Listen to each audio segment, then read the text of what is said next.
Ouvrons notre chapitre consacré, bien sûr, à la nationalisation de la mine d'or de Yatela. Une décision forte prise par les autorités maliennes. L'annonce a été faite en fin de semaine dernière. Avec cette nationalisation, le gouvernement malien cherche clairement aujourd'hui à établir un modèle économique beaucoup plus stable où les bénéfices des ressources naturelles profiteront directement aux communautés locales.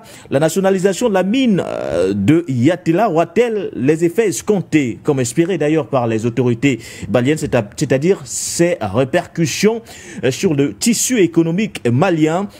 Quel mécanisme de surveillance pour assurer que les pratiques d'exploitation soient aujourd'hui plus que jamais conformes, notamment aux normes internationales? Avant de revenir vers vous, Tallo, je voudrais d'abord que nous prenions la réaction de notre confrère malien. On rappelle qu'il est directeur de publication de La Voix du Mali. Il s'agit de Tiembel qui réagit et qui plante justement le décor autour de cette thématique. Pas dans l'économie du Mali et surtout dans la relecture de la carte géologique du Mali, et parce qu'une rétrocession telle que l'annonçait le ministre des Finances tout à l'heure, une rétrocession veut dire tout simplement qu'une mine avait été cédée à des bailleurs, à des partenaires étrangers qui l'ont exploité. En l'occurrence, pour le cas de Yatela, c'était depuis 2001. Les recherches se sont abouties à l'exploitation qui a démarré en 2001 dans cette mine de Yatela. Et depuis 4 ans maintenant, l'exploitation est arrêtée tout simplement. Donc l'État a décidé de reprendre dans son escarcelle, après la relecture de son code minier, l'État a décidé de reprendre dans son escarcelle cette mine-là, et enfin que l'or brille pour tous les Maliens et que ce soit équitablement redistribué, surtout la manne qui concerne, qui émane de l'exploitation de cette mine. C'est un grand pas pour la souveraineté économique parce que ces sociétés, beaucoup de mines sont dans cette logique exploitée par des sociétés étrangères où l'or ne brille pas forcément pour les Maliens et bien dans d'autres domaines. Et donc en rétrocédant cette mine de Yatela et que ce soit désormais dirigé par Sodex, une société malienne pour l'exploitation, donc et que les revenus soient pour les populations locales d'abord, dans l'amélioration de leur situation de vie, mais aussi pour l'État, et un grand pas pour le budget national et l'économie nationale également. On est carrément dans une logique de souveraineté économique parce que l'or des Maliens ne brillait pas pour les Mali, et c'est en cela que le gouvernement de transition a décidé de prendre cette mesure forte de renationalisation de la société, de rétrocession de la société de Yatela qui rentre dans le cadre d'une nationalisation. Tallo, premier constat, comme le dit d'ailleurs Tiembel Yamba, entre autres, notre confrère journaliste malien, directeur de publication de La Voix du Mali, l'or du Mali ne brillait pas pour les Maliens. Alors avec cette décision des autorités maliennes, Tallo, a-t-on franchi une étape vers la souveraineté économique du Mali?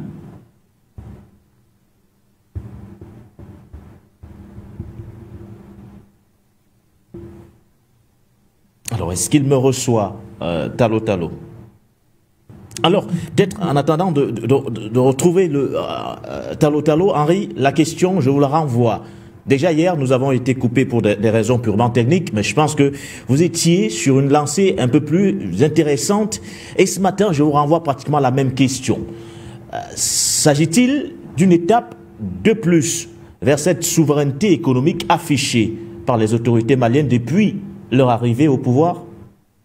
Oui, je m'en rappelle justement parce qu'hier, le premier exercice que j'ai fait, c'était d'expliquer aux gens pourquoi on n'exploite pas, pourquoi on renationalise. Comment ça d'abord fait pour se retrouver dans les mains de d'autres. Et je leur ai donc expliqué cette période d'occupation violente de l'esclavage et de la colonisation. On n'était pas propriétaire de chez nous. Donc les gens venaient, ils décidaient chez nous qui doit exploiter quoi. Et puis il y a les décolonisations qui sont en réalité, c'était factice. Alors toujours, c'est leur société qui venait et qui nous montrait des contrats qui avaient été faits dans leur langue et par eux. Et vous vous imaginez votre grand-père là qui devait signer des contrats faits par Napoléon, sur les lois de Napoléon. Et les tribunaux compétents, c'est parce que vous avez déjà fait un contrat à l'international, moi je les ai fait, donc je sais de quoi je parle. Vous devez dans un contrat international comme ça désigner quel est le tribunal qui sera compétent en cas de litige. C'est pour ça que vous voyez souvent des choses, des aberrations, ou un truc se passe en Afrique, et on vous dit que c'est le tribunal de commerce de Paris qui est le tribunal compétent en cas de litige. On se retrouve alors avec les histoires là et forcément le besoin de nationaliser. C'est pour que les gens comprennent pourquoi on en arrive là. C'est-à-dire qu'en fait, nous sommes en train de sortir de tout ce qui nous a été imposé comme colonisation. Et en essayant de renationaliser, à défaut de renationaliser, l'autre possibilité est aussi de permettre à des locaux d'avoir les parts de la société ou d'avoir la société. C'est-à-dire que la société puisse être achetée par des locaux, mais ça reste des sociétés privées. Entendons-nous, parce que la nationalisation, on veut dire que ça devient une société d'État. Et moi, je pense que les solutions de nationalisation doivent toujours être des solutions transitoires. Parce que les sociétés d'État, ça n'a pas encore vraiment fait les preuves. Mais c'est important pour la récupération de la souveraineté. Après, est-ce qu'il faudrait peut-être que des particuliers investissent? Mais on a un gros problème dans les investissements au Cameroun, c'est que nous sortons tous des colonisations dont les gens n'ont pas de capitaux. C'est juste une petite parenthèse pour expliquer pourquoi Ahidjo avait voulu créer des hommes d'affaires au Cameroun. Malheureusement, la méthode qu'il avait utilisée était une méthode aléatoire. Tu me plais, je fais de toi un homme d'affaires pour te donner de l'argent. Et quand vous donnez de l'argent sans contrepartie, ça a créé ce qu'il y a là. Mais cette idée de nationaliser, de reprendre ce qui vous appartient aux mains des négriers est une très bonne idée. Il faut donc nationaliser pour que l'or brille enfin pour les Maliens, pour que l'or ne brille pas pour les compagnies étrangères au profit des étrangers. Enfin, pour que ce or brille pour les Maliens et pour les Africains. C'est vraiment une excellente idée. Et une excellente idée, il fallait nécessairement s'y attendre, docteur Sango, nationaliser la mine d'or de Yatela pour qu'enfin l'or du Mali brille pour les Maliens? Oui, je pense que c'était incontournable. C'était incontournable compte tenu, n'est-ce pas, de la trajectoire, du paradigme qui est aujourd'hui en vigueur du côté de ces trois États de l'AES, qui est, n'est-ce pas, celui de prendre à main sa souveraineté. Oui. Vous savez qu'au sortir des indépendances, on a parlé de la politique de décolonisation. On a prêché, on a même écrit l'histoire du continent africain que, en 1945, 57, 58, il y a eu le processus de décolonisation qui a conduit à l'obtention des indépendances. D'accord? Sauf que lorsqu'on voit aujourd'hui l'après-décolonisation de cette époque-là, on est pantois, on tombe des nues. On se pose bel et bien la question si c'est de quelle décolonisation il s'agissait. Décoloniser, c'est quoi? C'est supprimer tous les éléments de colonialité. C'est ça la décolonisation. Or, il y a donc une sorte de décolonisation factiste, une sorte de décolonisation, n'est-ce pas, ici en verbal, qui n'avait rien à voir avec les actions et les éléments de colonialité sur le terrain. Moi, je suis en train de penser que c'est maintenant que les États de l'AOS sont en train de se décoloniser. Dernièrement, on a vu au Niger, c'était la débaptisation de certaines rues, n'est-ce pas, par des noms des colons, par exemple. C'est des éléments de colonialité qu'il faut dénoncer. Vous savez que pendant plusieurs années, et à travers les accords, n'est-ce pas, qu'on a qualifiés de lyonnais, le sol et le sous-sol des Africains n'appartenaient pas aux États africains. N'appartenaient pas aux Africains. C'était la chasse gardée des puissances occidentales. C'est-à-dire, on vous dit que vous êtes un État souverain, mais que votre sol et votre sous-sol ne vous appartiennent pas. Ça, c'est quelle aberration, ça? C'est ce genre d'accords qui ont fonctionné pendant plusieurs années où les États africains n'avaient pas la licéité d'exploiter leur sous-sol, n'avaient pas le pouvoir de commercialiser leurs ressources naturelles parce qu'il fallait d'abord demander la permission de X et de Y. Or, aujourd'hui, on voit que le Mali est en train de dire niet à cela. Le Mali est en train de faire une sorte de rupture. Parce que c'est quand même inacceptable que vous avez de votre richesse, vous avez de l'or dans votre territoire, mais que c'est les autres qui viennent décider de l'exploitation de cet or-là. Donc, le code minier dans tous les États africains aujourd'hui doit se réécrire. Au Cameroun, je pense que c'est il y a 2 ans que le Cameroun a écrit et s'est doté d'un code minier qui lui est propre. Donc, c'est des actions importantes qui démontrent aujourd'hui le volontarisme du Mali à prendre et à arracher sa souveraineté. Je vous ai toujours dit que les pays africains, ce qui les caractérise, c'est leurs matières premières. Les pays africains ne peuvent pas se développer en dehors de leurs matières premières et de leurs ressources naturelles.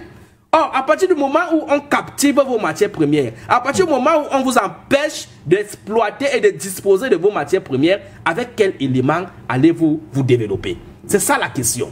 Donc, le Mali vient de mettre la main là où il fallait mettre. Il est important aujourd'hui de nationaliser, de réécrire le code minier malien pour que les richesses du Mali puissent bénéficier aux Maliens et non plus aux multinationales occidentales. L'autre chose qu'il faut également déconstruire, c'est le fait de dire que à l'intérieur d'un État, les richesses ou les terres appartiennent à l'État. C'est également une sorte de colonisation au niveau intérieur. Vous savez qu'aujourd'hui, dans les différents États africains, on vous dit que dans votre champ, dans votre maison, si on trouve qu'il y a du pétrole ou il y a du bois, vous ne pouvez pas transformer ce bois-là sans que l'État ne vous donne autorisation. Donc il est important aujourd'hui qu'on revienne à la communautarisation de l'Afrique. Vous savez que ce qui caractérise l'Afrique et ce qui l'a toujours caractérisé du point de vue anthropologique, c'est la communauté. Il est important de rétrocéder les terres aux communautés, aux riverains, de telle sorte que ces richesses-là puissent permettre à ces riverains de se développer et à terme de développer tous les États. Or, qu'est-ce que nous vivons généralement dans certains de nos États africains? C'est quoi? C'est que vous arrivez dans un village. Ce village est doté par exemple d'une carrière. Ce village est doté par exemple du pétrole ou alors de l'or. Ou ce village est doté par exemple du bois. On vous dit que le village en question, la communauté en question ne peut pas exploiter ce bois-là, ne peut pas disposer de ce bois-là, ou du moins n'a pas le droit, n'est-ce pas, sur ces matières premières, sur ces ressources naturelles. L'État vient exploiter ces ressources naturelles, les exporte sans que le développement puisse suivre dans cette localité. Or, en réalité, ces matières premières devraient permettre à ces localités d'abord de se développer avant de voir si ces matières premières peuvent aussi permettre à construire d'autres choses hors de ces localités. L'objectif, c'est que les dynamiques territoriales se développent d'abord entre elles. C'est ce problème aujourd'hui qui empêche à certains États africains de se développer. Lorsqu'on parle par exemple de la décentralisation, on vous dit que les États sont décentralisés. En réalité, c'est des décentralisations bâclées.